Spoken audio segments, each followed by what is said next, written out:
مدینہ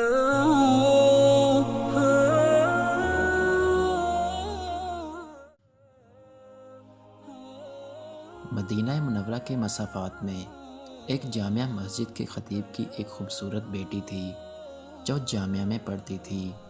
ایک دن وہ جامعہ سے واپس گھر آئی۔ گاڑی سے اترتے وقت ایک لڑکے نے اس کا چہرہ دیکھ لیا۔ لڑکی بہت حسینہ اور جمیلہ تھی۔ لڑکے کو پسند آئی۔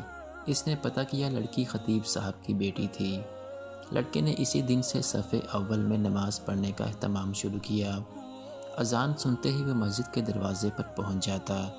نماز تک تلاوت قرآن میں مشغول رہتا۔ 6-7 مہینے تک وہ اسی معمولات کا پابند رہا۔ اس کے بعد اس نے اپنے والد سے شادی کی خواہش کا اظہار کیا۔ والد نے کہا ٹھیک ہے۔ اس نے کہا کہ لڑکی میں نے دیکھ لی ہے۔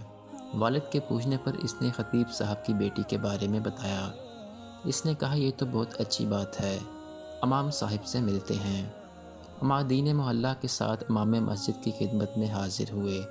امام نے لڑکے کے بارے میں پوچھا۔ انہوں نے اسی لڑکے کی طرف اشارہ کیا۔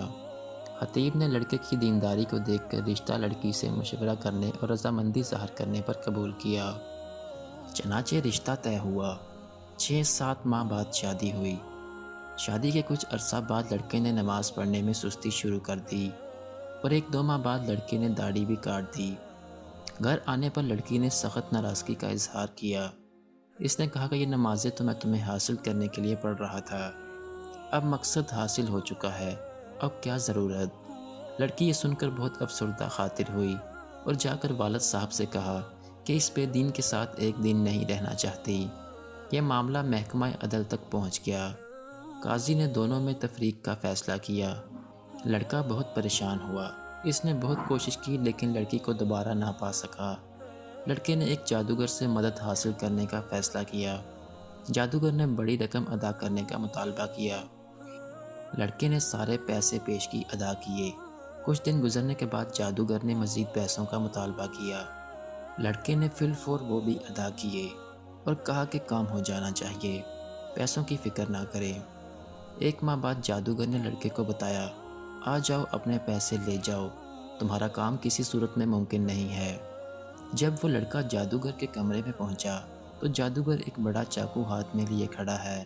لڑکے نے حیرت زدہ انداز میں پوچھا، یہ کیا کر رہے ہو؟ جادوگر نے کہا مجھے قتل کر دو ورنہ 2 قتل کر دیے جائیں گے۔ لڑکے نے کہا میں یہ نہیں کر سکتا، لہٰذا میرے پیسے دے دو۔ اس نے پیسے دے دیے۔ لڑکا پیسے لے کر بھاگنے لگا۔ اسی دوران پولیس والے نے لڑکے کو پریشان حالت میں بھاگتے ہوئے دیکھ کر گرفتار کر لیا۔ لڑکے کے توسط سے پولیس جادوگر تک پہنچ گئی۔ جادوگر نے پولیس کو کہا، مار ڈالو میں مرنے والا ہوں، مجھے وہ نہیں چھوڑیں گے۔ پولیس نے دونوں کو قاضی کے پاس لے گئے۔ قاضی کو جادوگر نے پوری کہانی سنائی کہ ہم شیاطین کے ذریعے جادو کا عمل کرتے ہیں اور کامیاب ہو جاتے ہیں، لیکن اس لڑکی پر جب میں نے عمل کیا اور شیطانوں سے مدد حاصل کرنے کی کوشش کی تو اس کے گھر کی حفاظت پر فرشتے مامور تھے۔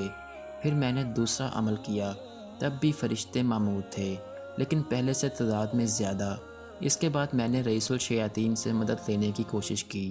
اس بار جب وہ گھر کے پاس گئے تو وہاں جبرائیل امین کھڑے تھے۔ اس دن سے بعد سے اب تک مجھے وہ شیطانی گروہ مارنے پر تلے ہیں۔ قاضی حیران ہوا۔ اس نے خطیب صاحب کو بلایا۔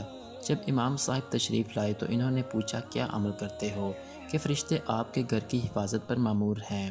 اس نے پوچھا کیوں کیا ہوا، کیونکہ اس کو پتہ بھی نہیں تھا کہ یہاں کیا چل رہا ہے۔ جب انہوں نے امام صاحب کو پوری کہانی سنائی تو خطیب صاحب نے کہا کہ ہمارے گھر میں صبح روزانہ سورۃ البقرہ کی تلاوت ہوتی ہے، اور جس گھر میں سورۃ البقرہ کی تلاوت ہوتی ہے اس پر جنات اور شیاطین اثر نہیں کرتے۔ نیک خاندان کی حفاظت کے لیے اللہ پاک ایسے انتظام فرماتا ہے۔